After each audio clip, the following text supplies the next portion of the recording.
Magpasalamat di ay ko ninyong tanan mga ma'am and sir, kay hapit na ta mag 200,000 followers. Unya i-shoutout na ako ng bago pa nagsugod diha nga medyo gamay pa ang followers. Parehas anang 1K pa lang kapin. Maibog man na sila gud og mga daghan og followers. Ayaw mo kaibog ana. Ang inyong kaibgan ka ng views, kay mao man ay bayaran ni Meta. Bisan pagunsa kadaghan nimo og followers og gamay ra kag views. Gamay ra gihapon kag income diri og mag-vlog ka og mag-reels. Ang views man gyud ang bayaran diri. Unya ka ng uban diha na gusto man jud sila mo daghan nilang followers. Ang inyong buhaton diha mag-focus ra jud mo sige upload diha og video or reels. Sige ra jud og upload. Kay og naa gani mo trending diha parehas ani o na ako'y mga video nga nag-viral. Basta daghan pa kaayo nakapoy lang kaayo og pangita. Diha ka makakuha og daghan na followers. Kay na may mga tao na ganahan sa imong video. Mo follow ug mo share sa imong video. Maong focus lang sigig buhat og video bisan unsa na video. Basta ayaw lang jud ng mga bawal parihasan ng mga bastos.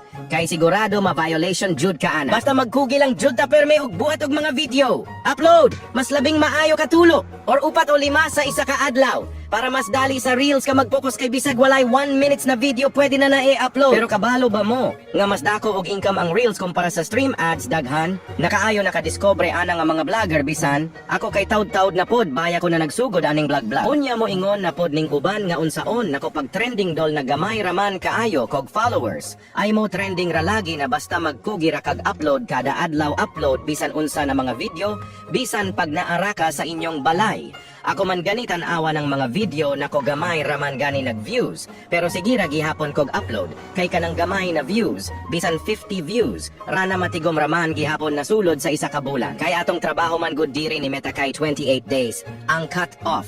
Syaro sa sulod sa isa ka bulan, dili na matigom og maka-earnings ka og 30 or 50 dollar ka maayo na lang ana kaysa wala kung monetize na ka. Pero ug wala pa ba natinana diha og upload kay ma-monetize ra lagi ka ana kadugayan. Pero ayaw lang kaayo seryosoha, ayaw lang pagdali. Ayaw huna-hunaa ang kwarta. Lingaw-lingaw lang. Bali sideline lang nimo sa imong pang-adlaw-adlaw na trabaho ug naa kay trabaho. Ug pag-ampo kada adlaw, kada oras, kada minuto magpasalamat ta nga gitagaan tag maayong panglawas matag adlaw.